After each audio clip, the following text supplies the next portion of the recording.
Good morning, everybody. Welcome to the show. Today is Wednesday, May 3rd, 2023. We have a lot of news to cover today. I hope we get through it in 15 minutes or less. That is today in Web3.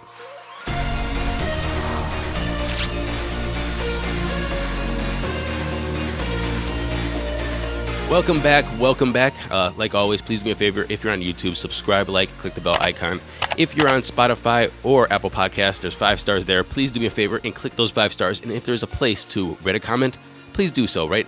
Glowing words of this podcast so people can see those words and have confidence. Clicking on this episode, clicking on this podcast, subscribing to it, and following us into the future of Web3 and crypto news. Let's get into today's headlines. Coinbase and Gemini, they're going to take out a hedge against the United States' regulations on crypto and their exchanges by opening international exchanges that are going to have, with Coinbase's case, going to have Bitcoin and Ethereum perpetual futures, as well as Gemini's having offshore derivatives platforms. Coinbase says the international exchange is another step in our plans to scale globally, going broad and deep.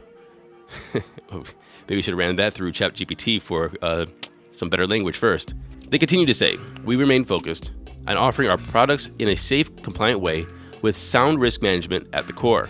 And as I said, this is a hedge against the United States and regulations because United States regulations could go one of two ways. They're kind of leaning toward the way that they're going to clamp down and make it kind of difficult for exchanges in crypto and Web3 and blockchain enterprises to operate in the United States. Coinbase says that more places in the world are moving forward with more responsible and more crypto-friendly regulations. So moving over there and establishing a company or presence over in these different areas of the world is going to be easier to navigate than the United States. As a statement of how Coinbase views the United States' approach to crypto regulations, they say, we would like to see the United States take a similar approach instead of regulation by enforcement, which has led to a disappointing trend for crypto development in the United States. Basically, they're saying a similar approach to other places around the world that are more crypto-friendly, and the way that the United States right now is basically making regulation is just through enforcement. They say you do something wrong, then they come down with fines or enforcement.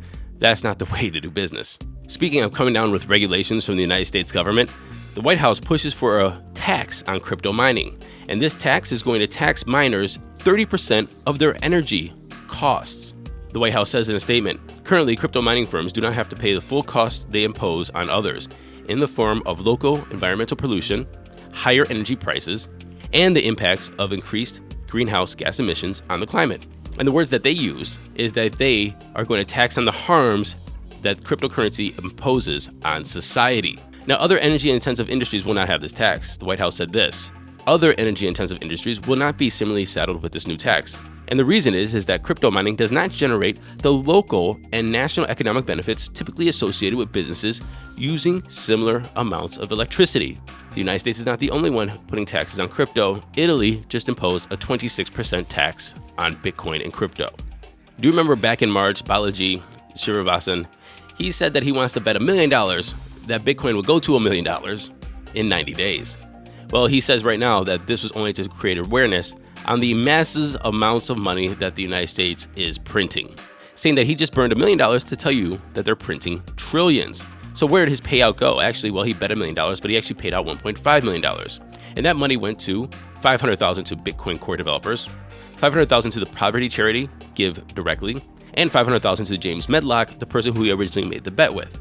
So he paid out more than he was supposed to, but it's all to bring awareness, he says, to the massive printing of US dollars. Alex Mashinsky, the former CEO and founder of Celsius, responds to a New York State lawsuit blaming him for the crypto lender's collapse. The complaint alleges that Mashinsky committed securities fraud by making false and misleading statements to customers about the safety of assets deposited on Celsius, and that he failed to register as a dealer of securities or commodities. Now, if you guys remember, Celsius was the earn and lend platform. You can deposit your cryptocurrencies, your stablecoins there to get a percentage yield on your deposited amounts. Also, you can take out collateralized loans on the deposited amounts. And Alex Mashinsky had all kinds of ads saying that Celsius is safer than a bank. Your cryptocurrency is yours. You could take it out anytime. But now he's saying things like this as a response to this lawsuit. We are neither securities or commodities. They're falsely depicting Celsius' exceptional transparencies with its users as a deceptive tactic. The reason why we failed is because of Terra and Luna crashed more than 99%. And then everybody came to withdraw their assets. And what about FTX? They also went bankrupt. It's not our fault, he says. Alex says it's not my fault that people wanted their money back and I had it spent and leveraged and used and pumped up our price of Sol tokens, allegedly, and cashed out all kinds of millions of dollars for myself, not allegedly. Everybody's fault but his, and horrible business practices, horrible risk management, and pretty much straight up lies about the security and the health of their business. Not Alex's fault though. Today at 8 a.m., the Sway mainnet launched. Now, again, it could be Sui or Sway. I'm using Sway. That's how it's pronounced because that's what it looks like in Pinyin, Chinese Pinyin. And so if I was going to say that in Chinese, it would be Sway. So if it's pronounced differently, I apologize. I'll learn sooner or later. But for now, I'm going to call it Sway. And like I said, Sway mainnet is finally here and is developed by former executives of the DM project. And the DM project was controlled and ran by Meta, formerly Facebook. The Sway network is being called the Solana Killer. And if you want to pick up some of these tokens, well, you can on OKX, Binance, KuCoin, Bybit, and no, my fellow Americans, we do not have access to it as of yet. But this could be a good thing because the current price of Sway is down 71%. Obviously, it's an airdrop, token drop. People are finding that they get these tokens and they just want to cash it out like that. Why not lock in gains for something that you didn't have previously a couple hours ago? So we're going to sell those tokens. That does not mean that this Solana Killer is not going to bounce back up in price, actually do really good things for the space or Web3 in the future, make great exchanges or NFTs or DeFi or dApps or whatever. It doesn't mean that this mainnet isn't a building place, but it does mean that people are trying to cash in and, well, the price is down bigly. In a couple hours from now, the Federal Reserve is expected to raise rates 25 basis points.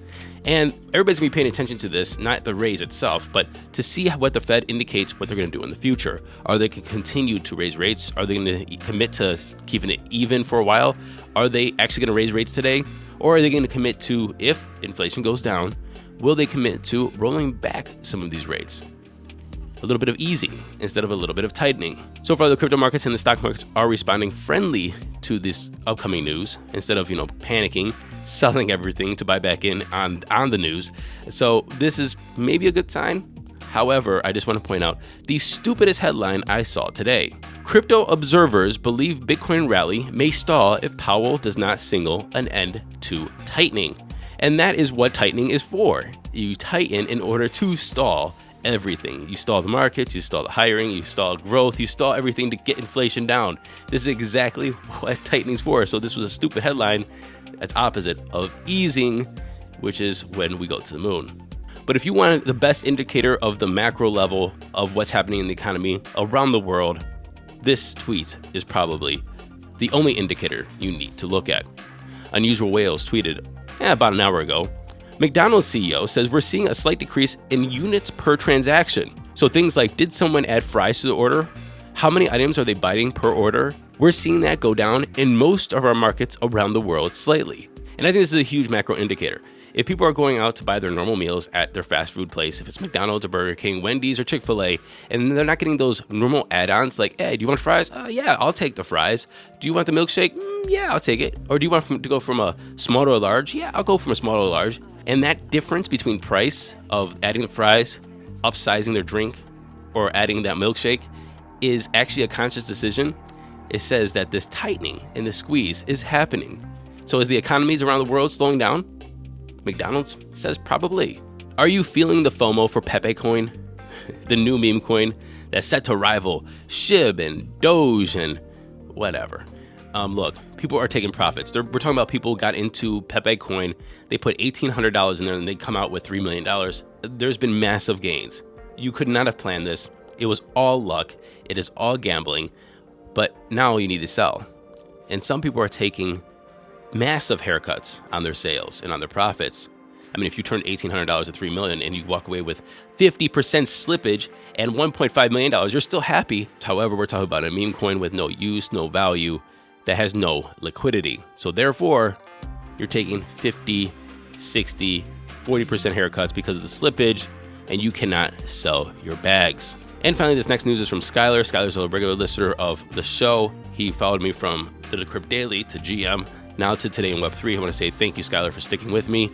Skylar put this on my radar that Limewire started their public token sale yesterday. and that this process, he says, felt a little bit cumbersome for Web3, but very professional. I looked on their website. I have a lot of questions. I don't know if this token is going to be offered here in the United States. They said they're going to be launched on 4+ exchanges, which means either 4 or 5 or 6, which I don't know why he said 4+. That's kind of misleading in my opinion. And Limewire, if you all remember, is a desktop application that was a BitTorrent that allowed you to get all of your music or movies or whatever from many people scattered all over the globe. But right now they're trying to launch a new platform for creators so creators can own their content, monetize their content, and connect with their fans. One thing I want to mention about this token sale, which I thought was interesting, is that you can pay less per token if you want your token locked up for 6 months, and more if you want to get it directly or automatically, which I think is pretty interesting. I'd probably pay more for the token. Tell me what you would do. Send me an email, bookings@todayweb3.com. Now let's get into today's crypto prices. Here comes the money. Here we go. Money talk. And the time is 10:20 a.m. Eastern Daylight Savings Time. We have Bitcoin sitting at $28,333.32. Lots of threes there, up 0.6% in 24. Ethereum's at $1,854, up 0.75%. Tether's number 3, Binance is at 322, down 0.3%, and USDC is number 5. Rounding off the top 10, we have XRP, Cardano, Doge, Matic is up 2.5%, and Solana is number 10. The total market cap is at 1.17 trillion, a BTC dominance of 46.9, ETH dominance of 19.1. And that was our show today. I will see you tomorrow. And until then, happy hodling, everyone. Hey, everyone. The bull run is coming. It's coming quick. And you need to be up to date on everything that's happening in the Web3 space. So please follow us on Twitter and like, subscribe, share these videos so we can keep you up to date daily on Web3 news.